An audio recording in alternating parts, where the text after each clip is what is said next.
Hello दोस्तों, स्वागत है आपका अपने YouTube channel T S Shrivastava foundation पे। दोस्तों, आज हम इस वीडियो में बात करेंगे बिहार स्पेशल सीरीज़ जो चल रही है उसके पार्ट 2 की। Actually in part 1 we have already discussed about the introduction about Bihar, right. हमने बिहार का एक सामान्य परिचय देख लिया। आज हम इसका फिजिकल डिवीज़न यानी बिहार का भौतिक विभाजन करेंगे। आपके अपकमिंग 66 बीपीएससी 66 और बिहार एसआई, इन दोनों के लिए ये काफ़ी इंपॉर्टेंट होगा। पहली वीडियो जिसने नहीं देखी है उसे एक बार ज़रूर देख लोगे ताकि दूसरी वीडियो समझने में दिक्कत ना हो। लिंक आपको उसकी डिस्क्रिप्शन में मिलेगी। क्लियर? चलो स्टार्ट करें। आपको पता है ये बिहार का मैप है, ये एक रफ़ डायग्राम है। आप इसको एग्जैक्टली मैप नहीं कह सकते, ये रफ़ डायग्राम है। तो बिहार के सेंटर से एक रिवर गुजरती है जिसे गंगा नदी कहते हैं। क्लियर? ये बिहार को 2 इक्वल पार्ट में डिवाइड करती है। गंगा के ऊपर वाले पार्ट को उत्तर बिहार यानी नॉर्थ बिहार और गंगा के नीचे वाले पार्ट को दक्षिण बिहार यानी साउथ बिहार कहते हैं।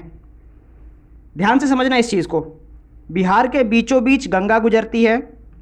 गंगा के ऊपर उत्तर बिहार, गंगा के नीचे दक्षिण बिहार। अब कुछ पॉइंट्स यहाँ से ध्यान देना। बिहार के बीचों बीच गंगा नदी गुजरती है जो पश्चिम से पूरब की ओर जाती है। इंपॉर्टेंट पॉइंट है, पश्चिम से पूरब की ओर जाती है। गंगा नदी बिहार को 2 बराबर भागों में बांटती है जिसे उत्तर बिहार या दक्षिण बिहार कहते हैं। गंगा के ऊपर का उत्तर बिहार, गंगा के नीचे का दक्षिण बिहार। गंगा नदी, ये बहुत इंपॉर्टेंट क्वेश्चन है, बीपीएससी का रिपीटेड क्वेश्चन है। गंगा नदी किस जिले को सबसे अधिक छूती हुई गुजरती है या फिर किससे अपनी सीमा को साझा करती है? तो यहाँ जनरली बच्चे कंफ्यूज होके आंसर दे देते हैं पटना, जो कि गलत है। गंगा नदी से सबसे अधिक सीमा साझा करने वाला जिला कौन सा है? तो यहाँ बच्चे कन्फ्यूज़न में मोस्ट ऑफ द टाइम अपना आंसर पटना देते हैं, जबकि आंसर होगा भागलपुर। आगे देखो, अगर भौतिक विभाजन की बात करें तो बिहार को हम नॉर्मली 3 पार्ट में विभाजित करते हैं। उत्तर का पर्वतीय क्षेत्र, बीच का मैदानी क्षेत्र और दक्षिण का पठारीय भाग। एक बार वापस से मैप पे चलते हैं। उत्तर का बिहार, दक्षिण बिहार और ये बीच का बिहार। बीच से गंगा गुजरती है तो अधिकांश हिस्सा मैदानी भाग है। दक्षिण में झारखंड है जिसके वजह से खनिज वाले कुछ जिले या फिर कुछ पठारीय क्षेत्र दक्षिण में मिलते हैं। और बिहार में हिमालय की शिवालिक श्रेणी बिहार से होकर गुजरती है, इसलिए उत्तर बिहार में कुछ पर्वतीय क्षेत्र मिलते हैं। क्लियर है? यहाँ से शिवालिक क्षेत्र होकर गुजरता है। ये क्वेश्चन भी अच्छा इंपॉर्टेंट क्वेश्चन है। हिमालय की कौन सी श्रेणी बिहार से होती हुई गुजरती है? तो शिवालिक। दक्षिण में झारखंड जिस वजह से पठारीय भाग, उत्तर में हिमालय की शिवालिक श्रेणी जिस वजह से पर्वतीय भाग, और मध्य में मैदानी क्योंकि गंगा गुजरती है। फिर से कुछ पॉइंट देखना। बिहार के उत्तर में नेपाल है और हिमालय की शिवालिक श्रेणी और इसके पर्वतीय भाग उत्तर में पाए जाते हैं। उसके बाद बात करें, बिहार के बीचों बीच गंगा बहती है जो बिहार को 2 बराबर भागों में बांटती है और इन दोनों तरफ अधिकांश भाग मैदानी भाग होते हैं जहाँ पर रहना और खेती, ये दोनों चीज़ें काफ़ी अच्छी होती हैं। बिहार के दक्षिण में झारखंड है, अतः बिहार के दक्षिण में पठारीय क्षेत्र या खनिज के कुछ अवशेष मिलते हैं, जैसे रोहतास, कैमूर, इन सब के बारे में हम डिस्कस करेंगे। ओके, दक्षिण में झारखंड है जिस वजह से खनिज के कुछ अवशेष या पठारीय क्षेत्र बिहार के दक्षिण में मिलते हैं। दूसरे विभाजन की बात करें, पर्वतीय भाग, उत्तर में ही पर्वतीय क्षेत्र है जिसको हमने 3 भागों में बांट दिया। पहला रामनगर दून, सोमेश्वर की पहाड़ी और दून घाटी। अब यहाँ से ध्यान देना, यहाँ से क्वेश्चंस अक्सर आते हैं। पर्वतीय भाग को, उत्तर के पर्वतीय भाग को हमने 3 भागों में बांट दिया, रामनगर दून, सोमेश्वर की पहाड़ी और दून घाटी। ओके, यहाँ से एक बड़ा इंपॉर्टेंट क्वेश्चन है जो बीपीएससी में पूछा जा चुका है। सोमेश्वर की पहाड़ी बिहार के उत्तर पश्चिम भाग में पाई जाती है उत्तर पश्चिम भाग में पाई जाती है। हिमालय पर्वत की शिवालिक श्रेणी बिहार के उत्तर सीमावर्ती क्षेत्र से होकर गुजरती है। ओके, हिमालय पर्वत की शिवालिक श्रेणी बिहार के उत्तर सीमावर्ती क्षेत्र से होकर गुजरती है। और इसका तीसरा नोट है सोमेश्वर की पहाड़ी। यहाँ दो नाम आपको बहुत इंपॉर्टेंट होंगे, भिखना टोड़ी और त्रिवेणी नहर। ये बीपीएससी के रिपीटेड क्वेश्चंस हैं। सोमेश्वर की पहाड़ी त्रिवेणी नहर और भिखना टोड़ी के बीच स्थित है। यहाँ का हिस्सा जो है त्रिवेणी नहर और भिखना टोरी, इसके बीच स्थित है सोमेश्वर की पहाड़ी। ये क्वेश्चन आपके बीपीएससी में रिपीटेड है। ओके, इसके बाद इसके मैदानी विभाजन को देखें तो मैदानी भाग में बीचों बीच गंगा, उसके ऊपर का भाग उत्तर का मैदान, उसके नीचे का भाग दक्षिण का मैदान। बिहार में कुल क्षेत्रफल, जितनी जमीन है उसके कुल क्षेत्रफल का 95% 95% मैदानी भूमि है। उत्तर बिहार में बहुत सी नदियां बहुत तेज बहाव के साथ गंगा से मिलती हैं, इसलिए उत्तर बिहार अपने बाढ़ के लिए जाना जाता है, जिसमें जलोढ़ मिट्टी पाई जाती है। अब एक बार वापस से मैप की तरफ चलते हैं। देखो, इस उत्तर बिहार में इस डायरेक्शन से बहुत सी नदियां काफ़ी तेज गति से नीचे गंगा की तरफ आती हैं।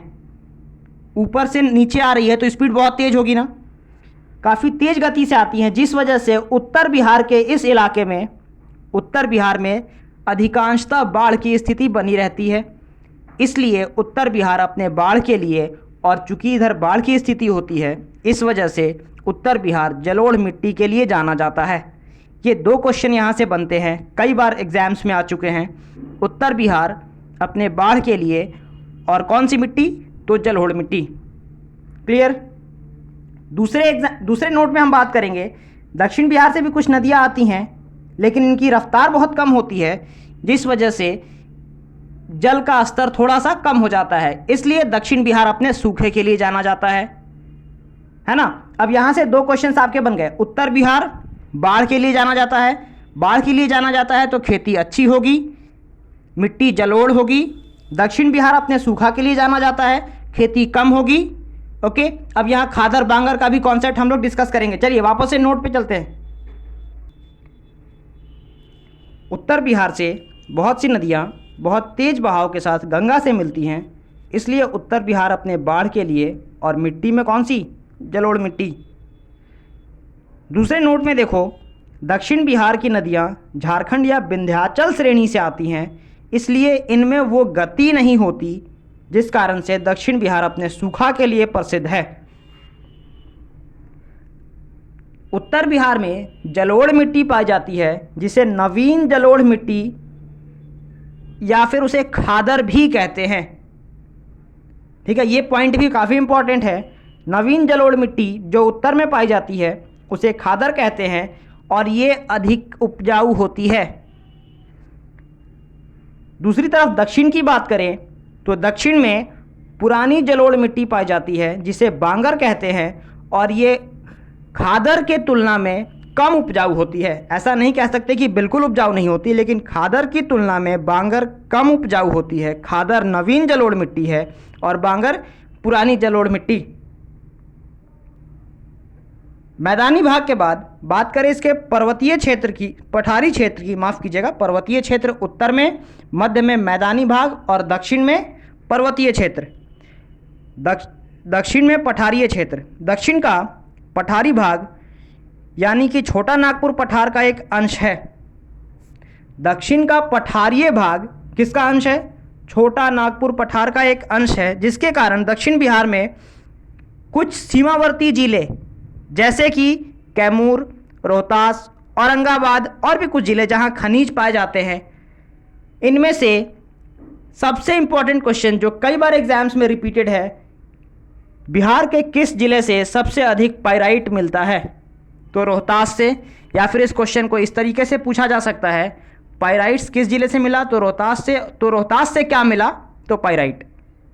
ओके, ये क्वेश्चन काफ़ी इंपॉर्टेंट है। दक्षिण बिहार में छोटा नागपुर पठार का एक अंश है, जिस वजह से बिहार के दक्षिण क्षेत्र में कुछ सीमावर्ती जिले ऐसे हैं जहां खनिज पाए जाते हैं। हालांकि ये बात सच है कि 95 से 98% खनिज हमारे राज्य से निकल के झारखंड में चला गया। जब 15 नवंबर 2000 में बिहार से झारखंड अलग हुआ तो उस समय लगभग 95% खनिज की ज़मीन झारखंड में चली गई। हमारे बिहार में बहुत कम बचा, लेकिन जो बचा उनमें से अधिकांश हमें दक्षिण भाग में मिलते हैं। कैमूर, रोहतास, औरंगाबाद इत्यादि दक्षिण सीमावर्ती जिलों में ही मिलते हैं। इसमें से सबसे अधिक पाइराइट अगर कहीं मिलता है तो रोहतास में मिलता है। ये क्वेश्चन बीपीएससी का रिपीटेड क्वेश्चन है। चलिए, आज आपका भौतिक विभाजन फिनिश हुआ। इस वीडियो को 1 से 2 बार देखोगे ना तो आपको आगे आने वाली नदियाँ, मिट्टी, वन, इन सब के बारे में कुछ इंफॉर्मेशन ज़रूर हो जाएंगी। चलिए, वीडियो पसंद आई तो लाइक करिए, दोस्तों के साथ शेयर करिए और अपने परिवार से जुड़ जाइए। ये सीरीज़ आपके अपकमिंग बीपीएससी एग्ज़ाम के लिए काफ़ी इंपॉर्टेंट है, क्योंकि इस बार टीएस श्रीवास्तव फाउंडेशन और इसके सारे सदस्य का ये सपना है कि ज़्यादा से ज़्यादा संख्या में सिलेक्शन हमारे चैनल से, हमारे परिवार से निकलेगा। चलिए, तब तक अपना ध्यान रखिए। मिलते हैं अगले एपिसोड में लेक्चर नंबर 3 के साथ। Bye bye, have a nice day.